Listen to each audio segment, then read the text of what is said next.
Thanks for tuning into the Urban School Podcast. I'm back with more hip hop news, and I'm talking about something that's probably not talked about a lot in hip hop, and that's as far as regards to Lil Wayne and his career and the unspoken, observation about his career lately, and just the overall guidance of his career. We know Wayne has a catalog like no other, and his trajectory was higher than Taylor Swift's was. But what happened to him lately is the issue. We know that he went through a lot of issues with his label Cash Money and Young Money and his CEO Baby and that situation and the court proceedings that followed. We know that he went through a lot of legal issues that resulted in being incarcerated in New York. And we also know he had a traumatic experience with the assault on his tour bus. And we know about the alleged beefs with Drake, Jay-Z, Kendrick Lamar, Young Thug, and so many more that he's had over the years. And not to even mention the Super Bowl snub that he felt he had in New Orleans this past Super Bowl. But, with so many tumultuous issues, uh, you know, what's the cause of all these things, or how have these things affected his career right now? um you know because we know it's a collective issues that shape who you are, and we know these collective issues mold you and in your beliefs and things, that the way you move is based off the way you was treated previously. So some will say, and I'm not one of them, well, I am one of them, who to say that maybe those issues aren't to blame for what the Carter Six was and what Lil Wayne has become to be. I think it's just because maybe he has been burnt out. Now, hear me out on this. When you think about Lil Wayne, the amount of music that he put out, even in a 2 year period, pre Carter 3, so probably around like 2007 to 2008. So let's just do a 3 year period of 2007 to 2010. He put out multiple projects. He's putting out multiple mixtapes. He's done hundreds, if not thousands, of features within this time. So, how many words can you say? How many bars can you give us before it comes stale, or before you become burnt out and want to do other styles? You want to go do the rock music. You want to sing R&B. You want to do, skateboarding and other things like that, which, nobody's one thing and nobody's a monolith, so to speak. So you obviously want to do other things, but sometimes you can spread yourself too thin, pause. And I believe Lil Wayne did that. Um, the amount of music that he put out around that time is unheard of until NBA YoungBoy did it recently, and is still doing it, after his release of his incarceration.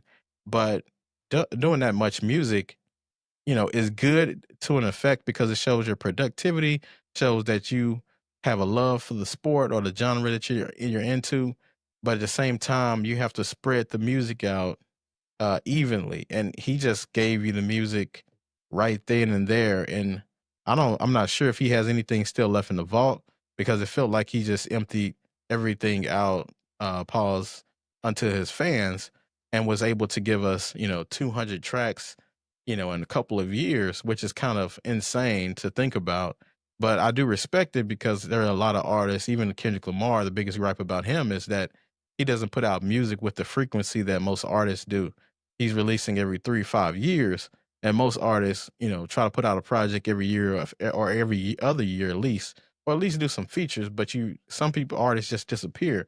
But I looked this up. Lil Wayne has released 286 singles.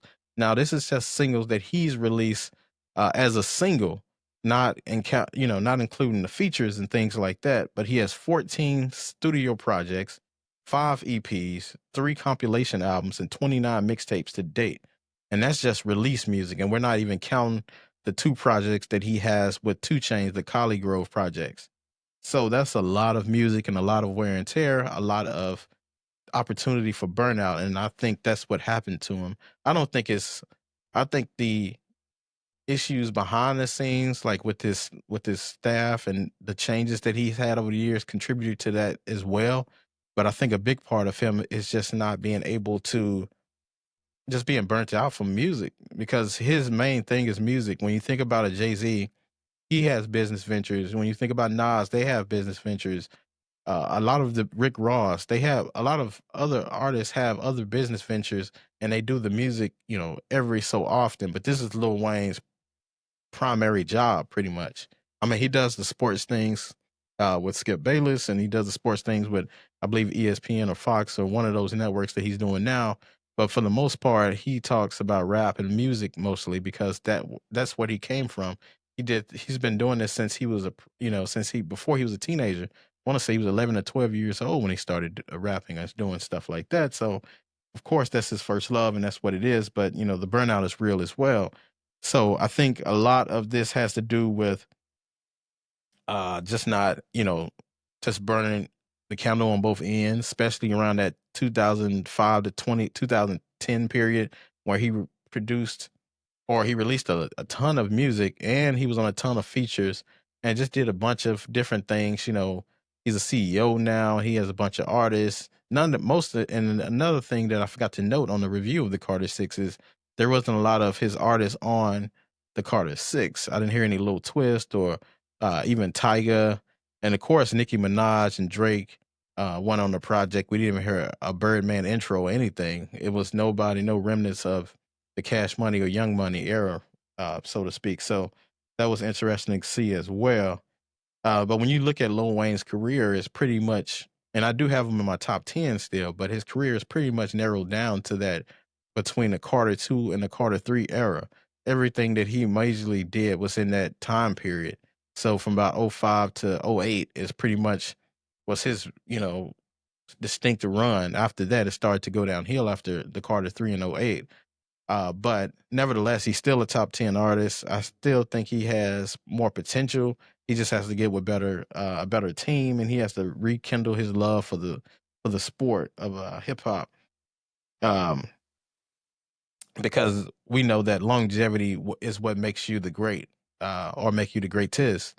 When you think about a Nas and Jay-Z, they have a run over decades and can remain consistent. They didn't burn themselves out with mixtapes and features and all these different things. Especially Jay-Z, he's very selective of the features he does. He's very selective of the projects that he does. Nas is a little bit more freely with his features and releases, but he has so much love for the sport and he has so much love for what he does, and it's his primary job too is rapping. So he still finds peace in being able to release these projects, and I think it's therapeutic for him. Lil Wayne, I don't think it's therapeutic as much for him anymore. I think it's just about putting out, just being productive, and I don't think he's in love with hip hop like he once was, and he has to refine that love. But as always, thanks for tuning in to Urban Scope Podcast, and until next time, I'll see you next time.